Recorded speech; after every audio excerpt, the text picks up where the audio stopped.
This is the Global Podcast Network, where executives and professionals connect, share, and inspire. Stay tuned for the conversations that drive success.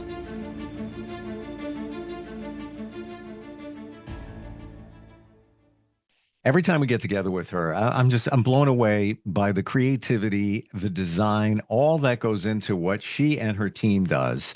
And essentially interior designers, but for the most part, commercial designs. Today, we're going to go completely, I want to say radical, because I never even thought that we would be doing this. And this is just part of what they do, redesigning stadiums. There's a certain look, there's a certain vibe that's got to go there when you're going to a venue for a concert, sporting event, convention, whatever it might be.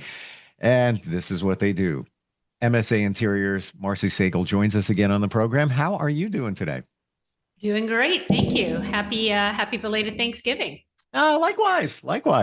Uh, I'm just, I love what you do because it's everything I look at looks so fresh. It's got just a certain energy and vibe to it. Do you intentionally put that energy into it when you and your team are working on a project? So we do. We work with a team of obviously designers, and we put a big team together on every project. And then, we meet with the client, and we review everything that they want to accomplish and what the market audience is. And then we go and look at comps. Yesterday, I comp tour all the time. I went and looked at the whole area of Chevy Chase and Friendship Heights. Probably had like 5 or 6 different buildings to look at with the client. So we get their feedback. We're looking at, what the comparable rents are, what kind of amenities they're doing, just to kind of take it to a different level so that we get something a little bit different for the client for their project. So essentially, you are doing market research before you jump in. Oh, yeah. Definitely. It's part of the design process. Absolutely. Wow. I mean, I assumed that, but I wasn't 100% sure. But let's say you're working on a hotel, or even if you're working on what we're going to take a look at today, a stadium, you would want to know what's around, even if there's not a stadium down the block. Yeah. If they're doing a certain kind of style of Art Deco, you don't want to do the same thing, right? You want to do something, very unique. So I guess you have to have your radar up. Yeah. And of course, you're provided market research from the development team, but it's always a little bit different when you do your own research, because not always do they include when we're doing multifamily, you really want to go and feel the neighborhood. You really want to get a vibe for what's going on architecturally at other projects. And then you kind of want to just sit and maybe have lunch and watch who's walking by, and just kind of getting a feel for the neighborhood and where you're going to put a building. And the neighborhood may not have any of that yet. So you might be creating that and creating all of those restaurants and retail in the new space. But we still want to get a feel for, who is it that's kind of moving around in that area, and really kind of focus on developing whatever we're doing for that particular age category or type of vibe that they want. Yep. Do you enjoy that part? Just sitting? Love it. Right? Yeah. I mean, I could do that all day long. I got to tour some, what we call different ranges. So one of the buildings that I toured, a 2-bedroom for $7,100 a month for rent. Oh, wow. And so, yeah, small units, really high level, highest location. But I was surprised, it was 7,100 for rent. And that's what we were looking at. And so that was one of the comparables. And then another building up the street was half that price. And it looked like was in major need of renovation. It had just opened. Wow. What? Yeah. And we were shocked. We thought, okay, this is a great location, but it needs to be freshened. And so we freshen projects up all the time. We had no idea it had just opened, maybe 6 months ago. What do you think the reason that it looked like that, even though it just opened? exactly what you just said before. People didn't do their market Mhm. research and take a look at who's going to be living in their location and what do the comparables look like around it. It had all modular seating. Um, and they have a much older audience in that building. A lot of people that had homes in the area that sold their homes and then wanted to have an apartment in that area so they didn't have a large space to take care of. And so there were a lot of senior people in that building aging in place, and mainly because they had had homes in that area and raised families in that area. But if you don't do your market research, you're not going to hit the audience right. And so, especially from an interior design standpoint. Are you one of those people that will go to a mall, go to a store, go to, an open area and people watch? I love people watching. I figured that. Yeah, but I actually love people watching at a restaurant because I love to eat. Oh, same. Now, I know we're digressing, but I guess it's in the same territory. You ever do this? Let's say you're with somebody at a restaurant. Do you ever create the story? Like you look at two people. All right, they look like it's not their first date. They could be their second date. It's a little awkward. He feels a little uncomfortable. Like watch the body language and all of that, and then kind of write the story, even though it's not the story. Maybe it could be, but you ever do that? Oh yeah, I think I'm a master at it, to tell you the truth. I've gotten quite good at it to the point where, I mean, I make it fun, but obviously when I travel, I do it all the time when I travel. Yeah. And especially traveling abroad. I'll sit at a cafe outside in a really great location and spend a couple hours just kind of checking people out, Yeah. figuring out the story. So 100%. yeah. And you get to a point, not that you need to be alarmed, but your radar's up, no matter where you go, especially abroad. You just you always you know the lay of the land, you know who's around you, what they're doing, and all of that, and then for fun, Yeah. you And write again, this. I've lived in a lot of cities, major cities, including Canada. And, you really start to get a radar up that Yeah, is something that just comes innately from living in a city. yeah, because you need to. Oh, yeah. We all, well, unfortunately, we need to, but it's also kind of fun to know what's around you. So, what are we looking at? We have a stadium we're going to look at today, right? Yeah. I just thought I'd show you something a little bit different. Let me share my screen with you.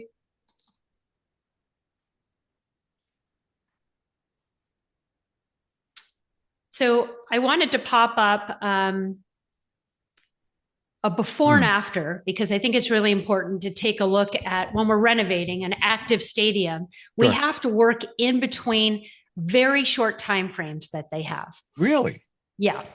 Hmm. So Okay. we have to plan it and then we have an installation time frame. So typically, we can't do it during it's the Commanders. So we can't do it during game time. We have to do it when they are, usually in the summer, but then they have concerts. So we have to wait for that sort of opening between concert areas. So they need all of the space when they have any kind of big concerts in the stadium. So same with games. So we have to really plan it and do it very quickly. So anything that we do is sort of pre-planned and really well thought out and very choreographed, so to speak, in a very specific window. So Hmm. this stadium is still being used. They're building the new stadium starting in the next few years. So this is going to be active stadium for another, 5 to 7 more years. So in order for any of the corporations and anyone that rents the suites, they want them to feel updated, even if they're going to be moving into a new stadium in 5 to 7 years. So we took a look at it, and you can see on the top row, the before pictures, the top three, very dated, very Art Deco, very sort of like, 80s, Dark wood. dark wood, not inviting. And below is the exact same three pictures. Wow. Yep. The entranceway. Now, this is the owner's suites. So, and I say that the owners of the stadium, the major owners, have their own suite. And then all of the other owners have an entrance, which is what this is, a private entrance with security. And then they have all of the food area, and then independent suites. And I'll show you what those look like. So we wanted to give the hallway a really quick update. And so we use this stuff we use in hospitals all the time called, it's Belvian. It's a film that literally just wraps around what's currently there. Oh my So gosh. we didn't change the structure at all. It's the exact structure. And we just put a new film with a lighter color on it. And then we added a lighter floor on the bottom and then painted the walls and the trim around the doors. That's it.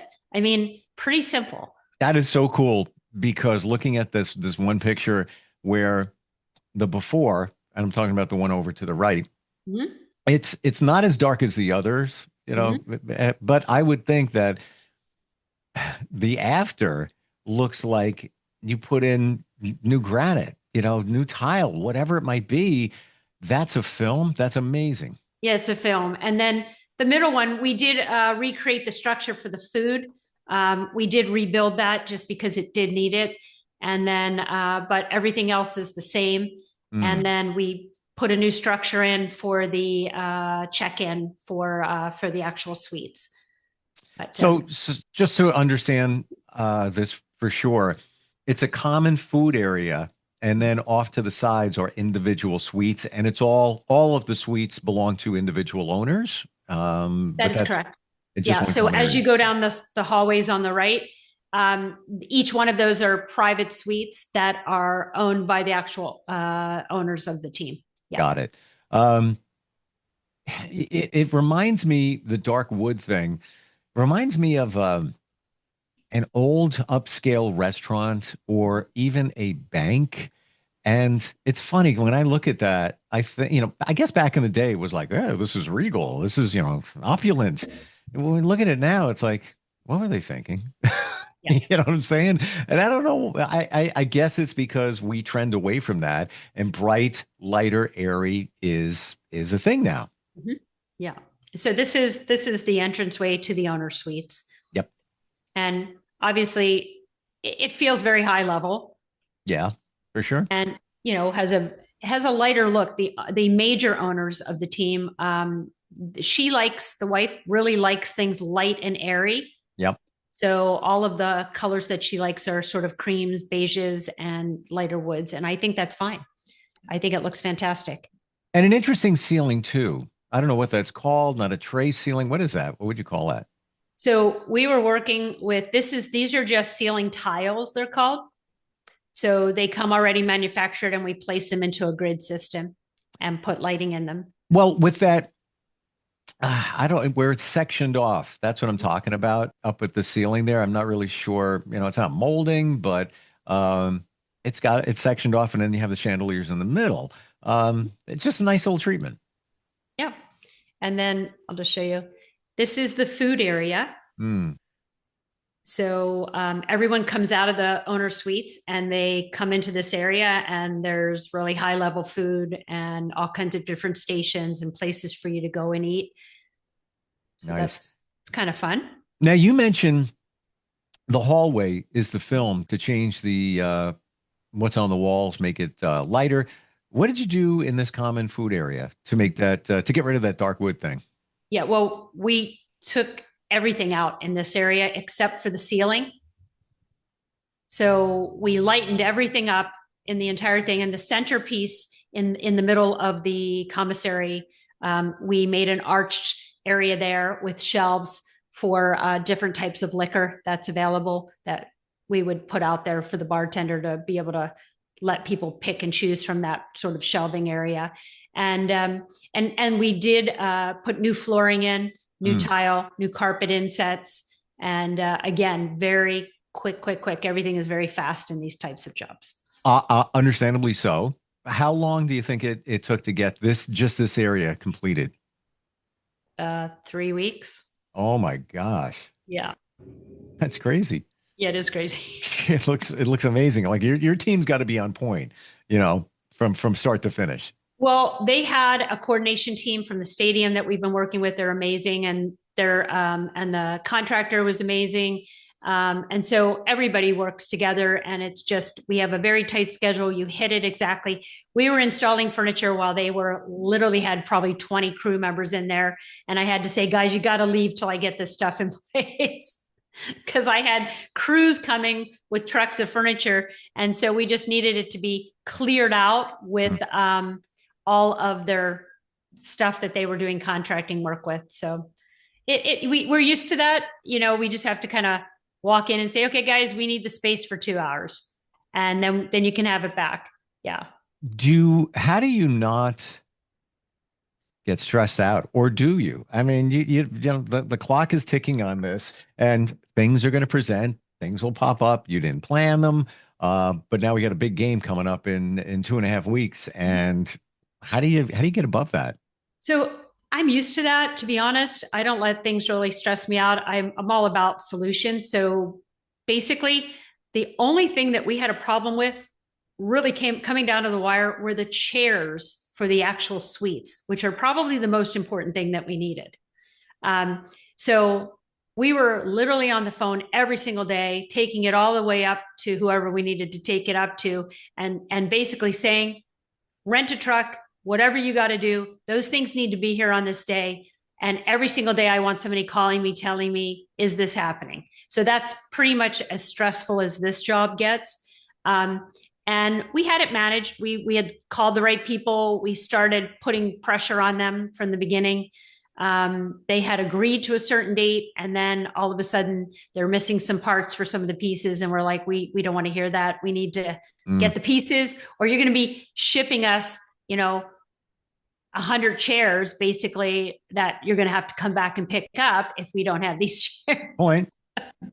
Yeah. So, and we had a backup for rental just in case. So, it's basically just being prepared and coming up with a solution as a backup. And as long as you're prepared with that, then you don't have to stress, you'll figure it out.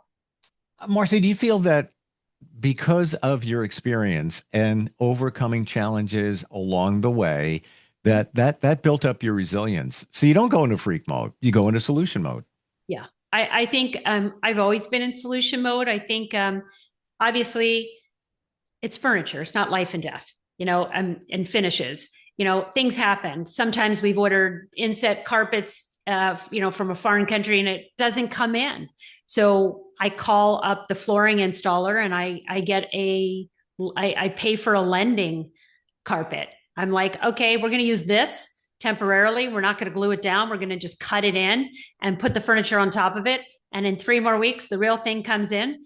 We'll put the real carpet in, and our guys will come and remove the furniture, and we get it sorted out.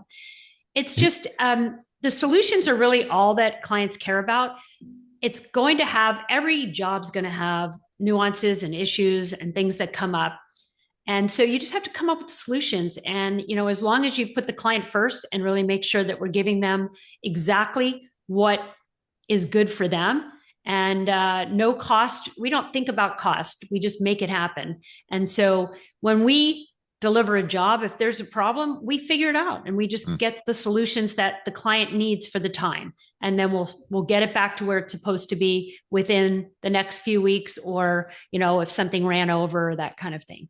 We always kind of make it happen. So these are the suites. They're all different sizes and all different, depending on how big of a percentage owner, I should say. Right. But these are typically what the suites look like. And then they have common bathrooms. So some of the suites that we've done have bathrooms, restrooms within the suites. These do not. These have men's and women's communal bathrooms that are utilized on each of these areas of the suites. So I'm in New York, Madison Square Garden. Yeah. They need to call you. I guess I've actually been in there. I've been in their suites before. Yeah. I think one of my very good friends, one of the companies that he's involved in had, I guess one of the minor players is a pretty famous musician. So he was playing at the Garden. And so my friends are like, do you want to go? And I'm like, yeah, absolutely. Are you kidding me? And he's like, well, we're going to have the party room. because the band, I'm real good friends with him and we're going to get together with them. And I'm like, okay, great. And so I went to all of those back rooms and they were a mess, to be honest with you. They were so dated and Yes. really, really a mess. Well, the So, dark woods there, the before for this, mhm. that's what I'm talking about. It's maybe not as dark, but it's pretty dark there. And certainly in the suites, none of the chairs look as comfortable as the ones that you're showing us in Commander Stadium. Yeah. And just to give you an idea, we went and tested about 30 chairs before we picked these. Wow. Um, and they don't look like they're like really super comfortable, but they're very, very comfortable. And they wheel around. They like them to be able to move so Hmm. that, you know, people can move their chair around. I don't really understand why they need to move, but they move. And so, you know, the suites are super tight in size and they cram a lot of people in there. And so, we worked with what we had, and we had only certain things that we could do in the time frame that we had. We added the new carpet, we painted, we put new serving area in the back there. There's a refrigerator, and but they want people to come out for the food, so that's what they do. Mm. Yeah, It looks very comfortable. I want to ask you, sure. um, the face of adversity. When was there a time where you were working on a project and structurally something major presented that kind of blew you away, that changed everything? Whoa, wait a minute, what is going on here? Anything that in your memory that comes up, something major like that? So because the projects that we work on are really, like larger in size, we do walkthroughs all the time. So we don't generally have surprises like that because we're doing construction walkthroughs at least once a month. And then we have great software now. And so we get to see all the construction pictures every week. And so we can see what's being worked on. The contractor puts up great photos. And if there's anything that looks a little questionable, we are on that site in 5 minutes, taking a look at it with the general contractor and really making sure that we're ironing out any difficulties that we see as we move along. So as long as we're paying attention to what those photos are and doing the walkthroughs in advance of any kind of closing of walls and those kinds of things, Yep. we typically can figure out if there's any issues that, sort of arise. But because we do all the coordination with the whole team, we don't have a lot of that anymore. Mm. Yeah. It looks like it's so much short of the stress when things present. This looks like it's so much fun, like creating spaces for people to enjoy and have fun and does it feel that way for you? I mean, to me, every project's a joy because, you have challenges with every project. Renovations are actually harder than new build because we're Mm. dealing with existing things that may not be functional or may not be the best scenario for, the site. So renovations are always a lot more challenging and to me take a lot more time. Yeah. Wow. Well, you do it great. Got to tell you, like every single one, it's this vibrance, this pop. I don't know if it's the energy you're putting into it, or just the style, and you're working within the confines of what people want, but it still has just this nice vibration and feel to everything I've seen you do. I appreciate that. Thanks. We love it. I mean, it's fun, just super fun. Every project. Mm. Um, how do we contact you if somebody is connected to, be it a stadium or a commercial building or whatever it might be? How do we find you? Sure. So best way to reach us is through our website, and it's msainteriors.com. And it has both my email and Mary Beth's email, and either one of us will respond to you. So feel free to send us a message and we'll make sure that we respond. Marcy, thank you for showing this. It never gets old for me looking at it. I got to imagine it doesn't get old for you designing this kind of stuff. Not at all. Love it. Love every project. So appreciate you being here and looking forward next time we talk. all righty, you got it. Thanks so much. We'll be right back. This is the Global Podcast Network, where executives and professionals connect, share, and inspire. Stay tuned for the conversations that drive success.